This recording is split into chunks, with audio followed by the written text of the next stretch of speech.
Hello, for today's video lecture we're going to be talking about slipping versus tipping. So why do things tip over? So when we try to push things along a rough surface, we're often going to get two couples acting on the body. So the first couple is the pushing force and the friction force before slipping occurs.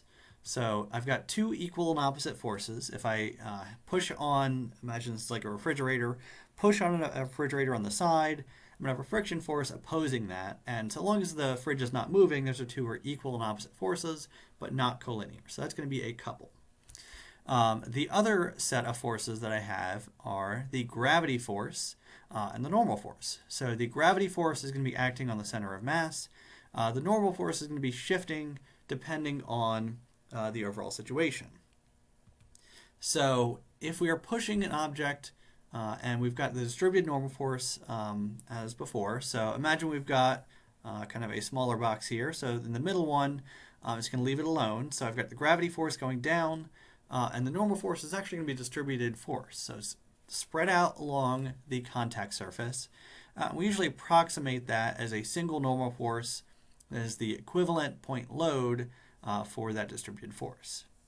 So if I instead push on one side, like I have over here, I've got a couple, so I've got a moment, and what's going to happen to the normal force is it's going to rearrange the distributed force. So I'm going to have more force on one side and less force on the other side. And so if I find the equivalent point load, it looks like my normal force is kind of shifted over a little bit.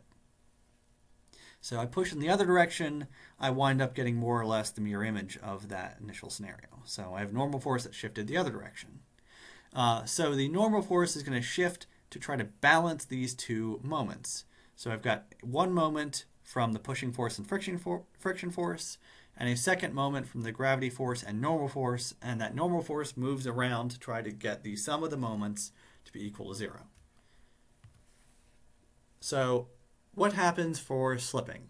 So imagine I'm pushing on a fridge and it eventually starts moving. So if the moments exerted by the two couples can cancel each other right out to the point where the pushing force is larger than the friction force, so where we reach impending motion, Ff is equal to the normal force times mu static, and the normal force is not shifted out too far, then we have slipping occurring. The alternative case is tipping. So if the normal force would have to shift to a point beyond the base of the object, so if I go further than the very edge of the object and I'm still not able to counteract the pushing for the moment from the pushing force and the friction force, then the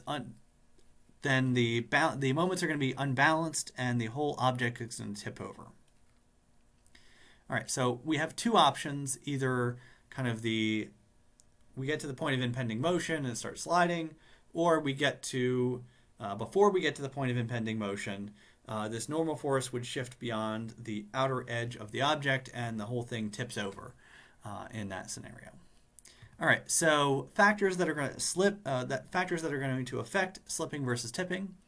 Number one, the height of the pushing or pulling force. So here, if I move the pushing force up, the moment of a couple is the force, so equal and opposite forces here, times the distance. So if I make this distance larger, I get more of a moment, and it's going to be more of a moment to counteract. So it's more likely to tip over if I push higher up on an object than if I push lower down. Another thing that impacts slipping versus tipping is the width of the base of the object. So if something is tall and skinny, the normal force can't shift out as far as if it were a shorter, wider base. And so if I have a wider base, the normal force can shift further and further out. I can get more of a moment from the gravity force and normal force to counteract my pushing force and friction force moment. Another thing is the roughness of the surface. So the higher the mu static number, the larger the pushing force is going to need to be before slipping occurs. So if the pushing force and friction force are larger, it's more likely to tip over. So on really rough surfaces, it's much easier to tip things over. If you bring something onto a very smooth surface, So something like an ice rink, where you have a very low coefficient of friction, it's going to be much harder to tip things over. Things are just going to tend to slide around without much effort. So all of these things can impact whether or not something is going to tip over or slip first. All right, so how do we determine if an object is going to tip over or if it's going to slip first? So there really is no shortcut for this. Number one, you would simply find the force that would be required to make the object slide along the surface. We're assuming no tipping.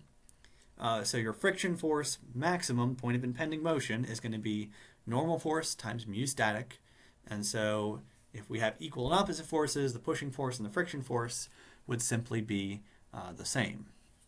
So mu static times Fn is your one option. That is the point where we get to slipping.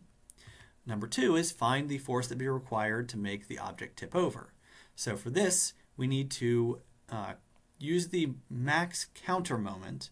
So put the normal force right on that outside edge. So you've got your gravity force and your normal force, and you're balancing the two moments. So you've got that moment. What is the pushing force that would be required to meet or exceed that moment from the normal force on the very outside edge? So we're going to get two numbers. We're going to get one number, what is the pushing force required to make the object slip? And then the second one, what is the pushing force required to make the object tip over?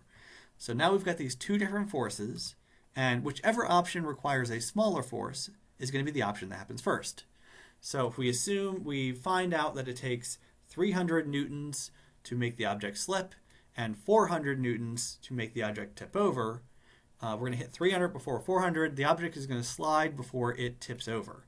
And so it'll actually slide along the surface without tipping over as we increase the force. If instead it was, say, 300 newtons to make the object slide and only 200 newtons to make it tip over, as we increase the force, as we start pushing on this object, it's going to reach that 200 first. It's going to tip over before it starts to slide. All right, so that's all we have for today's video lecture. Thank you for watching, and I hope to see you again.